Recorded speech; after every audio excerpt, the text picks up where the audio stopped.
regarding PM's program on that day. PM program anta Home Minister paridhilo vastai. SPG paridhilo untadi. ఆ issue already home ministry తర్వాత SPG పరిధిలో వెళ్ళిపోయింది.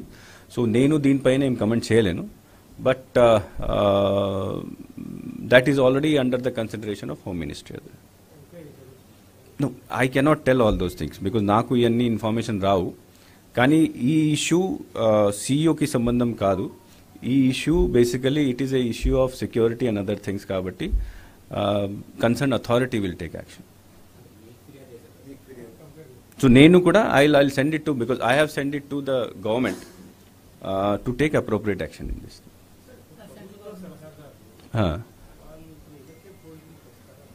అందరూ వస్తారు. No, శాలరీస్కి దీనికి సంబంధం లేదు. ప్రభుత్వం అడ్వైజర్స్ని అపాయింట్ చేస్తుంది, అడ్వైజర్స్కి శాలరీ వస్తుంది. సో ఎంసీసీ వస్తే వాళ్ళని అక్కడ పోస్ట్ నుంచి తీసేయడం ఇట్లా ఉండదు. బికాస్ ప్రభుత్వం ఈ రోజు కూడా ఉన్నది.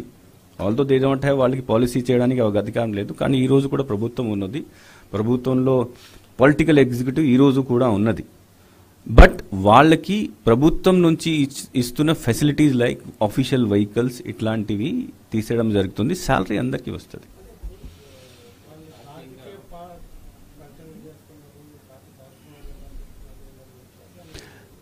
నో, పొలిటికల్ ఎగ్జిక్యూటివ్లో మంత్రులు ఉంటారు, ఎమ్మెల్యేలు ఉంటారు, అడ్వైజర్స్ ఉంటారు, వాళ్ళ సంబంధించి పొలిటికల్ పార్టీ వాళ్ళు ఉంటారు. They are the person who are going to contest the election, they are the person who are going to fight the election. మంత్రికి శాలరీ వస్తుంది కాబట్టి ఆయన ఫైట్ చేయకు ఇట్లా ఏమి ఉండదు కదా. సో కాబట్టి there is no restriction on political executive participating in political activity. Only bureaucracy మీద ఉంటుంది.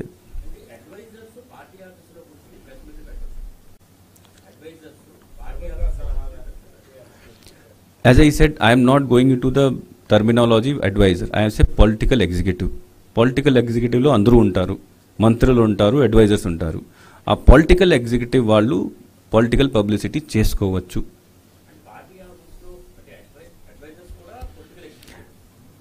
అంటే what do you want to say? Adviser is వాళ్ళకి అందరికీ మంత్రి సమానంగా అధికారాలు ఉంటాయి, మంత్రి పదవి కూడా ఉంటుంది. సో నేను జనరల్ టర్మ్ చెప్తున్నాను, political executive, they are part of political executive. Political publicity is their work and their, వాళ్ళ జాబ్ అదే. సో కాబట్టి చేస్తారు ఎలక్షన్ టైంలో.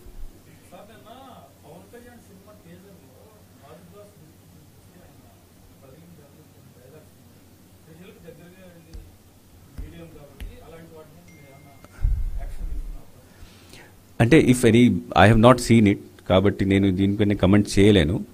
కానీ ఆ గ్లాస్ చూపించుకొని దీని ద్వారా పబ్లిసిటీ చేస్తే పొలిటికల్ అడ్వర్టైజ్మెంట్ కింద వస్తుంది. పొలిటికల్ అడ్వర్టైజ్మెంట్ చేసుకోవచ్చు, దర్ ఇస్ నో బ్యాన్ ఏం లేదు. కానీ పొలిటికల్ అడ్వర్టైజ్మెంట్ చేయాలంటే ముందు పర్మిషన్ తీసుకోవాలి. సో ఐఎమ్ నాట్ అవేర్, అది నేను చూడలేదు. చూసిన తర్వాత if it is a political advertisement, అప్పుడు we will issue them a notice to apply for pre certification of that. No, అది నేను because I'm not seen it, so నేను కమెంట్ చేయలేను దీని మీద. But anything which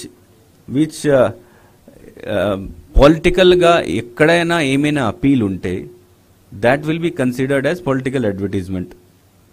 in what form he has done it, ఇది చూసిన తర్వాతనే తెలుస్తుంది. అది సంబడి ఎవరైనా కంప్లైంట్ చేసి మాకు చూపించాలి, లేకపోతే మనం వెళ్ళి, ఇప్పుడు మీరు చెప్పారు కాబట్టి మేము చూస్తాం అది. బట్ చూసిన తర్వాత అది ఏ రకాలు ఉంది, దాంట్లో ఏం అపీల్ చేశారు, ఏం చేస్తున్నారు.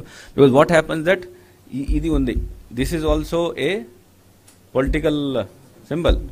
ఇది కూడా ఉండొచ్చు, ఫ్యాన్ కూడా ఉండొచ్చు, సైకిల్ కూడా అన్నీ ఉంటాయి, మనం వాడతాం, రోజు వాడతాం. But that does not mean publicity కదా. సో కేస్ టు కేస్ చూస్తాం.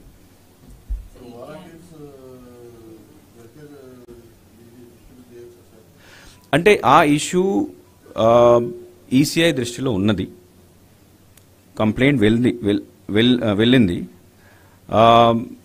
ఒక హైకోర్టు కేసు కూడా దీనిపైన ఉంది. హైకోర్టు కేసులో కూడా కన్సిడర్ చేయమని రిప్రజెంటేషన్ కన్సిడర్ చేయమని హైకోర్టు కూడా వారు కూడా ఆదేశాలు ఇచ్చినారు.